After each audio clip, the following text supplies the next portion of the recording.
David's camera captured everything: the bride's radiant smile, the groom's nervous laugh, and the uninvited guest who appeared in 17 different photos throughout the day.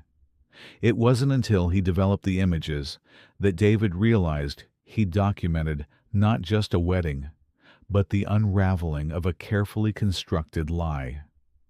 David Martinez had been photographing weddings for 8 years, and he'd developed an artist's eye for capturing the moments that mattered. Not just the obvious ones, the kiss, the ring exchange, the first dance, but the subtle emotions that told the real story: a father's proud tear, a mother's nervous adjustment of her son's tie, the flower girl's mischievous grin as she scattered petals with abandon. The Richardson-Thompson wedding at Willowbrook Manor was shaping up to be one of his finest work. Emma Richardson was a stunning bride, her vintage lace dress complementing the estate's Victorian architecture perfectly.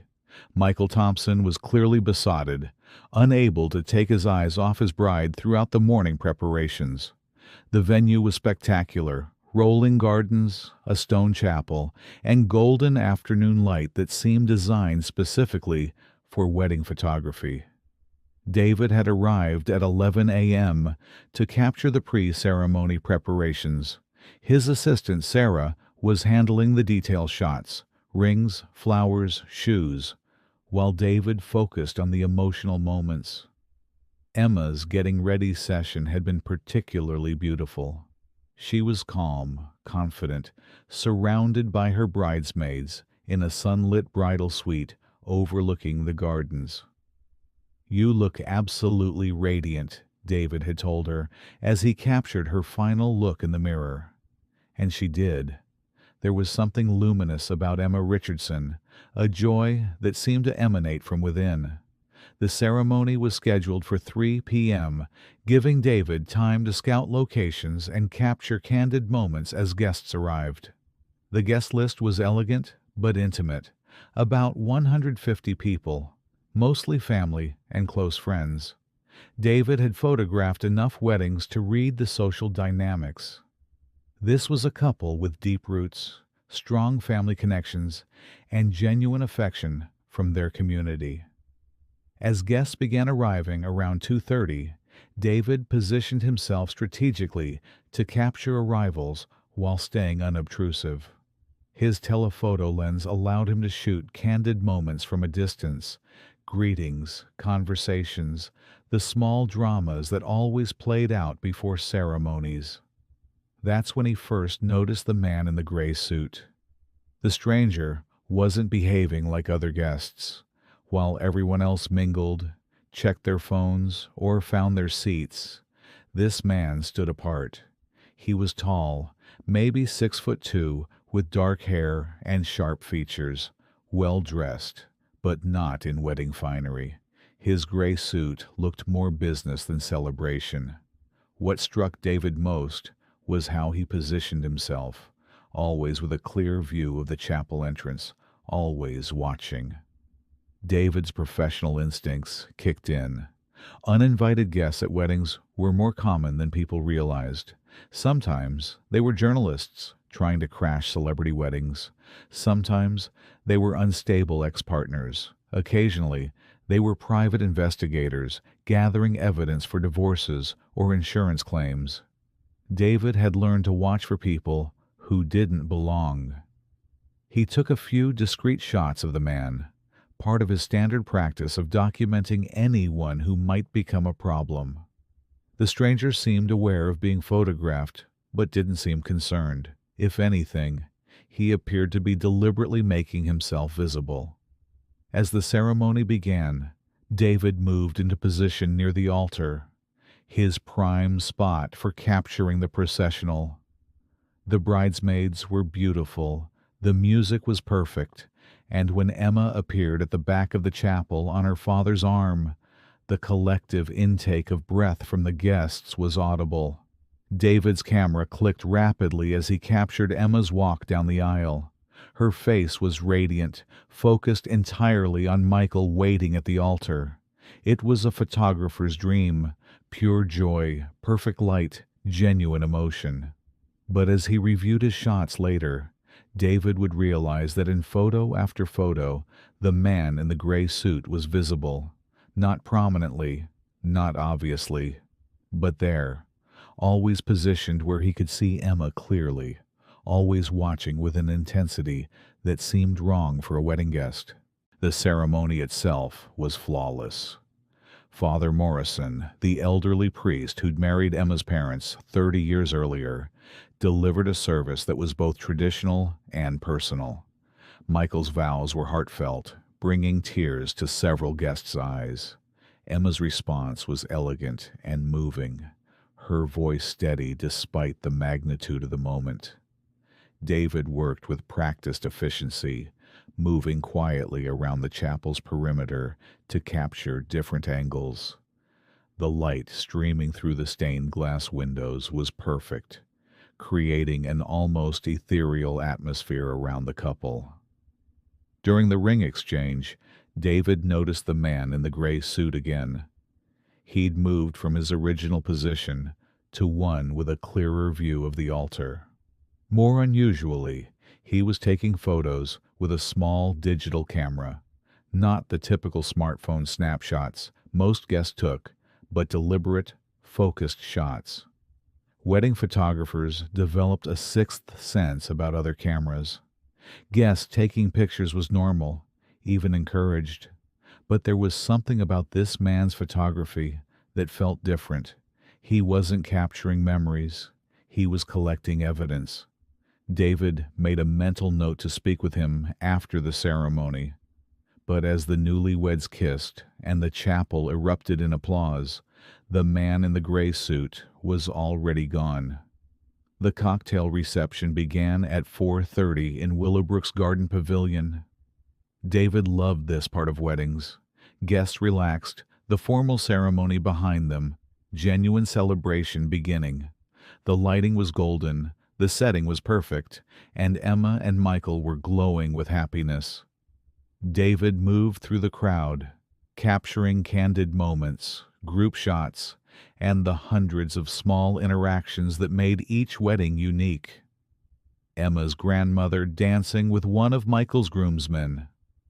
The best man practicing his speech with nervous gestures. Children playing among the garden paths while their parents enjoyed champagne. It was during the cocktail hour that David realized the man in the gray suit hadn't actually left.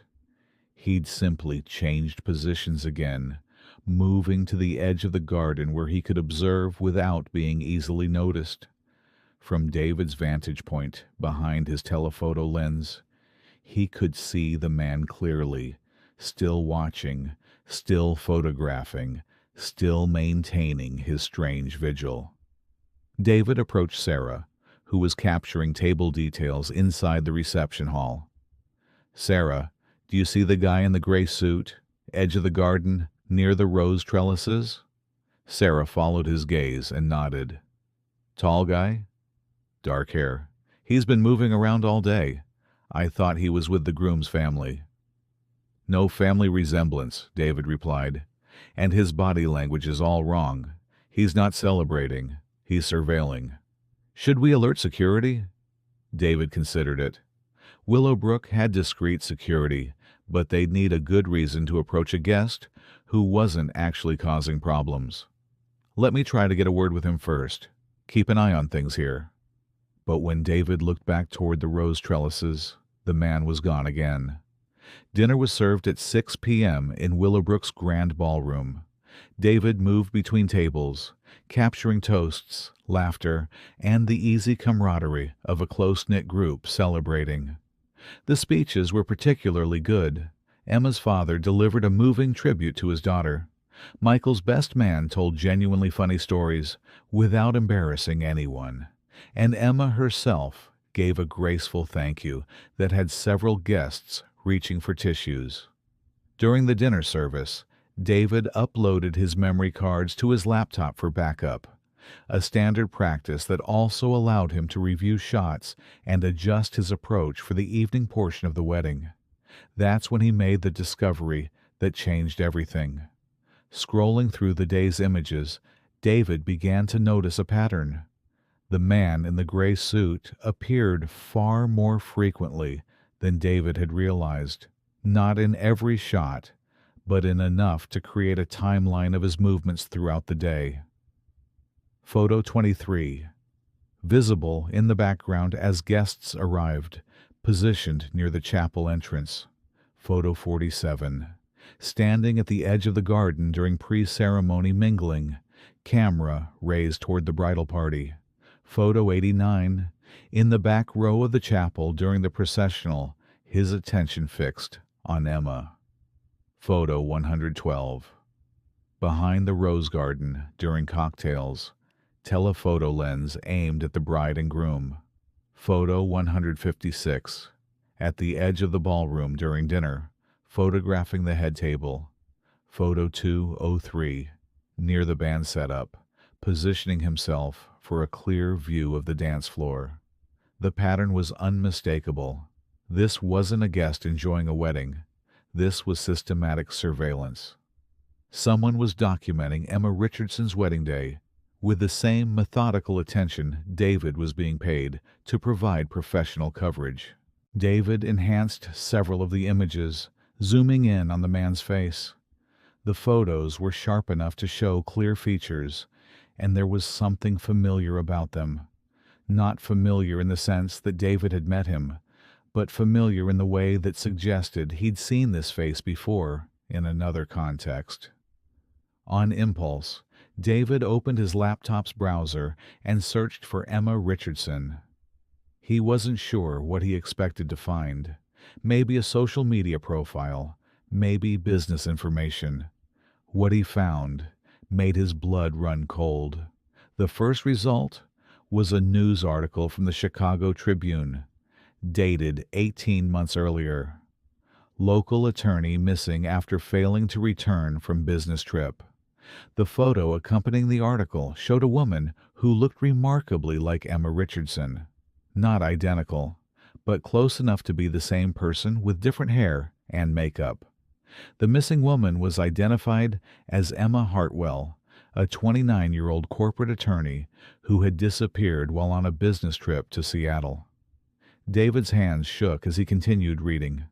Emma Hartwell had been engaged to marry Thomas Brennan, a fellow attorney, before her disappearance. The article mentioned that police had investigated whether her disappearance was connected to a high-profile case she'd been working on, a whistleblower lawsuit against a major pharmaceutical company. David scrolled down to see if there were any photos of Thomas Brennan. The face that stared back at him from the screen was the man in the gray suit. David's mind raced as he processed the implications. If Emma Richardson was actually Emma Hartwell, then she'd been living under a false identity for over a year. If the man in the gray suit was Thomas Brennan, then he'd somehow tracked down his missing fiancée and was documenting her new life. But why? And what did it mean for the wedding that was still going on around him? David looked across the ballroom to where Emma and Michael were sharing their first dance, surrounded by guests with glowing faces and raised phones. Whatever the truth was, dozens of innocent people were about to be caught in the middle of it. He needed more information before deciding how to proceed. David quietly packed his laptop and moved through the ballroom, looking for Thomas Brennan. He found him on the terrace outside the ballroom, still photographing through the floor-to-ceiling windows. "Excuse me," David said, approaching carefully. "I'm David Martinez, the wedding photographer. I couldn't help but notice you've been taking a lot of pictures today." Brennan turned, and David was struck by the man's eyes, not angry or threatening, but infinitely sad. "I'm documenting the day," Brennan said simply. "For legal purposes." "Legal purposes?" Brennan studied David for a moment, then seemed to make a decision. "You're the photographer. You've probably noticed I'm not exactly a typical wedding guest." The thought had occurred to me. "My name is Thomas Brennan. That woman in there, Emma Richardson, is actually Emma Hartwell. She was supposed to marry me 18 months ago, before she disappeared and left me to believe she was dead." David felt his stomach drop. "You're saying she faked her own death?" "I'm saying she vanished without a trace.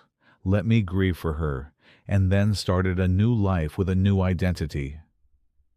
Brennan's voice was controlled, but David could hear the pain underneath. "I've spent the last year and a half believing the woman I loved was dead. Finding out she was alive and marrying someone else was challenging." "How did you find her?" "Private investigator. It took months, but Emma made a mistake. She used her real Social Security number on a lease application. From there, it wasn't hard to piece together her new identity." David looked back toward the ballroom, where Emma and Michael were still dancing, completely unaware of the storm about to break over them.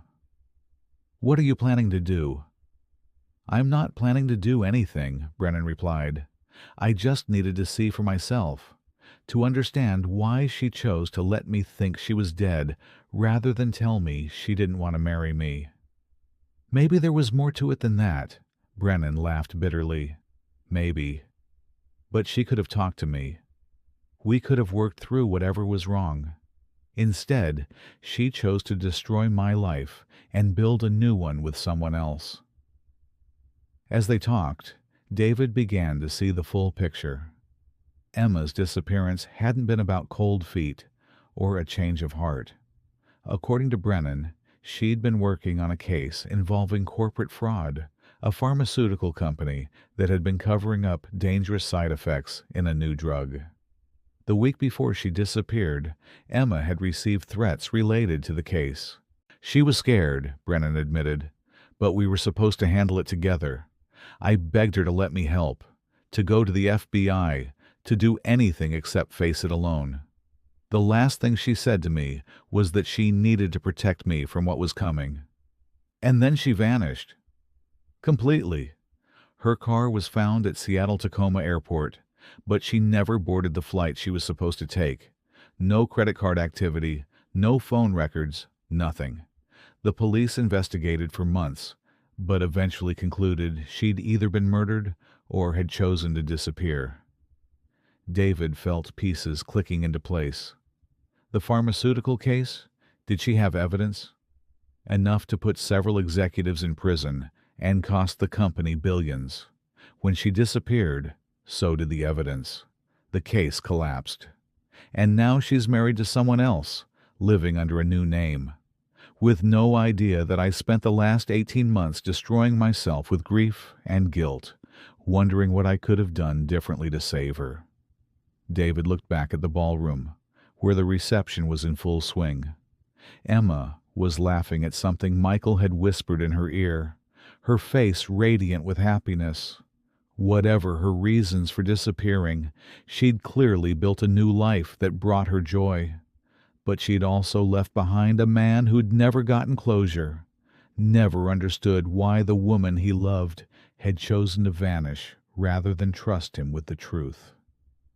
"What are you going to do now?" David asked. Brennan was quiet for a long moment. "I don't know. Part of me wants to march in there and demand answers. Part of me wants to expose her lies and destroy the fantasy she's built. But mostly, I just want to understand why she thought letting me believe she was dead was better than telling me the truth." David found himself in an impossible position. As a photographer, his job was to document the wedding, not to intervene in his clients' personal lives. But he was also a human being who'd stumbled into a situation that was about to cause tremendous pain to several innocent people. "Can I make a suggestion?" David said carefully. Brennan nodded. "Don't do anything during the reception. Whatever you decide, these people don't deserve to have their celebration destroyed. Give Emma a chance to explain herself privately before you involve anyone else. And if her explanation isn't satisfactory, then you'll have documented everything you need for whatever legal action you want to take, but give her the chance to make it right first." Brennan considered this. You think she deserves that chance? I think everyone deserves the chance to explain themselves before their life is turned upside down. And I think you deserve real answers, not just the satisfaction of revenge. David wasn't sure Brennan would listen to him, but after a long moment, the man nodded. You're right. I've waited this long. I can wait a few more hours. Brennan looked back toward the ballroom. But I want her to know I'm here. I want her to see me and understand that her past has caught up with her. How? Brennan smiled for the first time all day, but it wasn't a pleasant expression. I'm going to ask her to dance. David watched from across the ballroom as Thomas Brennan approached the head table where Emma and Michael were seated with their families. The reception was in full swing. Guests were mingling, the band was playing, and the dance floor was crowded with couples, swaying to romantic music. Brennan's approach was casual, non-threatening. To anyone watching, he looked like a guest asking for a dance with the bride, a common and harmless tradition at most weddings. David had positioned himself with a clear view and his camera ready. Whatever happened next, he wanted to be able to document it. Emma looked up as Brennan approached, and David caught the exact moment of recognition through his telephoto lens. Her face went completely white, her hand flying to her throat in a gesture of pure shock. The champagne glass in her other hand trembled so violently that Michael noticed and reached out to steady her. Brennan said something to Emma. David was too far away to hear the words, but he could see Emma's mouth form a single word. No. Michael was clearly confused by his new wife's reaction to what appeared to be a simple request for a dance. He looked between Emma and Brennan, trying to understand the dynamic he was witnessing. Emma stood slowly, her movements careful and deliberate. She said something to Michael, probably an excuse about feeling dizzy or needing air. Then she followed Brennan onto the dance floor. David captured the entire sequence, Emma's shock, Michael's confusion, the tense negotiation, and finally the surreal image of a bride dancing with the man she'd let believe she was dead. Even from a distance, David could see that they were talking intensely. Emma's face was a mask of controlled panic, while Brennan's expression remained coldly neutral. To the other guests, they looked like any other couple sharing a dance. Only David knew he was photographing a confrontation that could destroy multiple lives.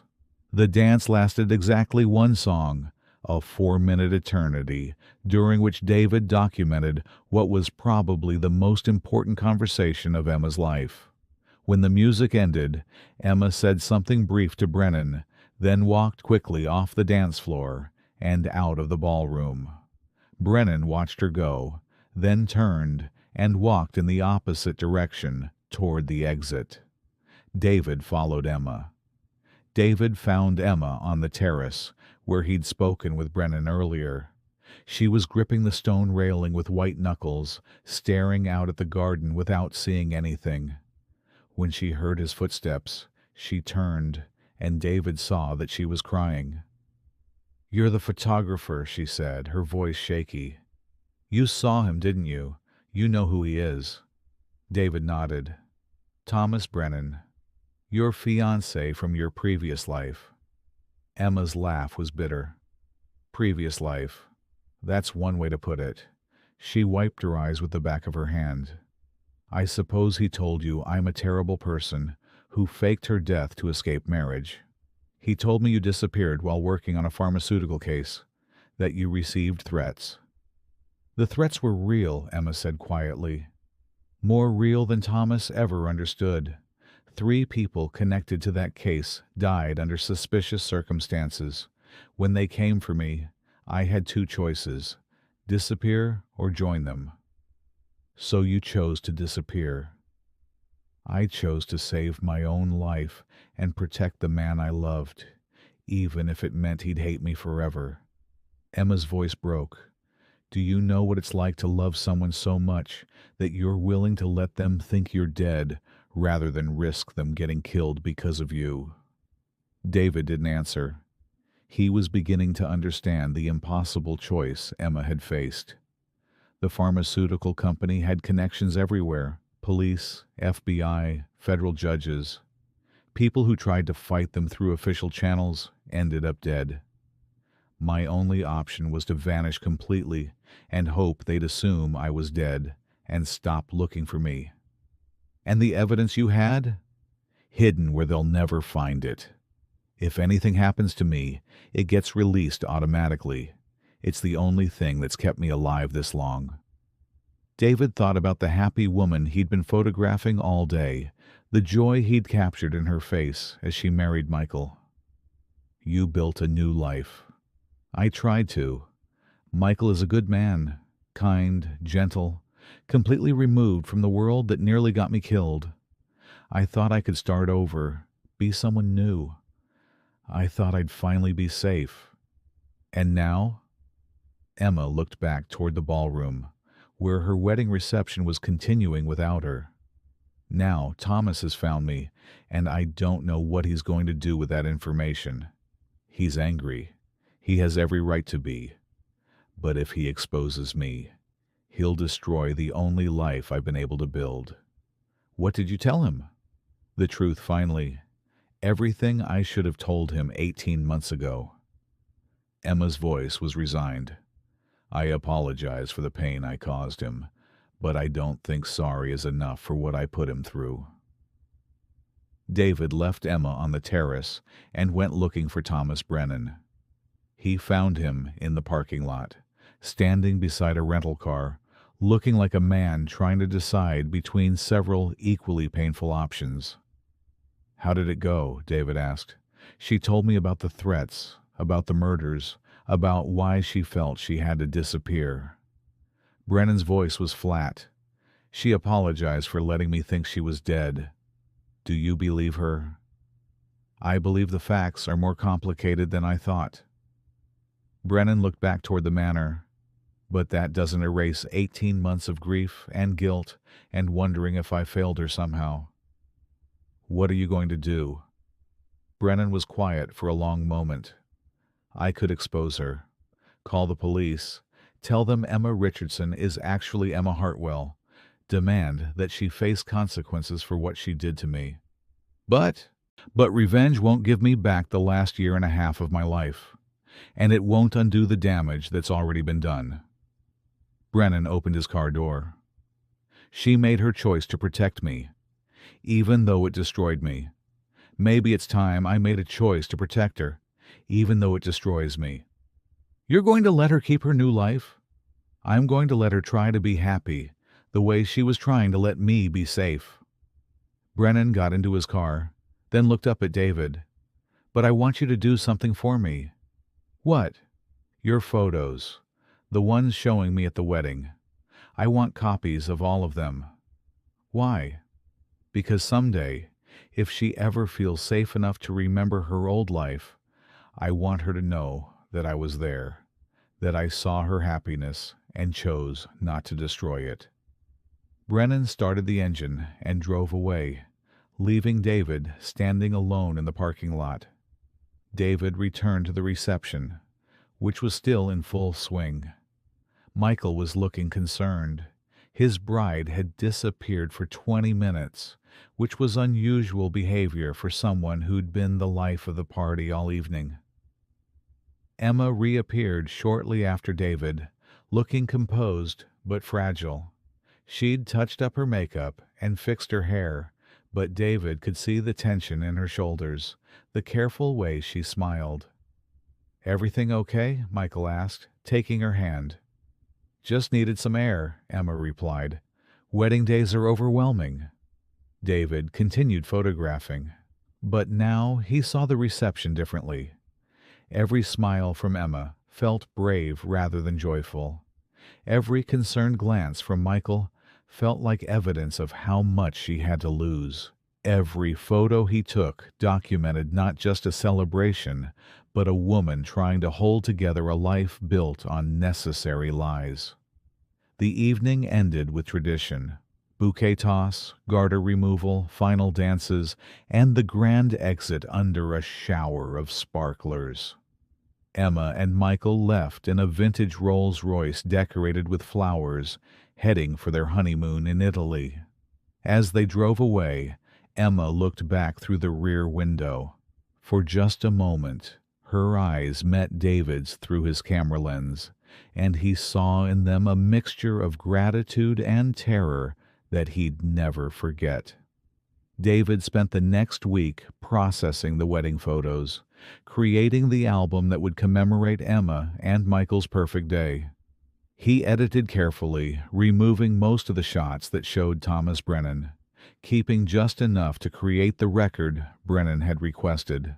The final album told the story Emma wanted preserved: a beautiful wedding, a happy couple, the beginning of a new life together. David included none of the photos that captured her moment of recognition on the dance floor, none of the shots showing her panic as she spoke with Brennan. Instead, he created 2 albums. The official wedding album went to Emma and Michael, documenting their joy without any trace of the drama that had unfolded. The second album, a complete chronological record of Thomas Brennan's presence at the wedding, went into David's safe.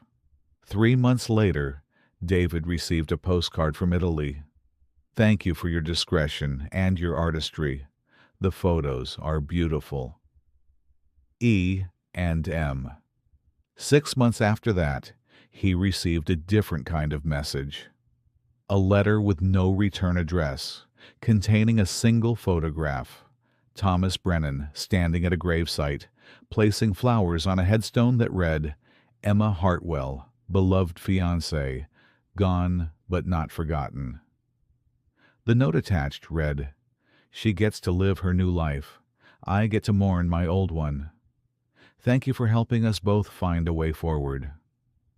T.B. David never heard from any of them again. But sometimes, when he was photographing other weddings, he'd remember the woman who'd loved someone enough to let him think she was dead, and the man who'd loved her enough to let her stay that way. Some stories, David realized, were too painful to have happy endings. Sometimes the best you could hope for was endings that let everyone involved find a way to live with the choices they'd made. And sometimes the most important thing a photographer could do was choose carefully which stories their pictures would tell.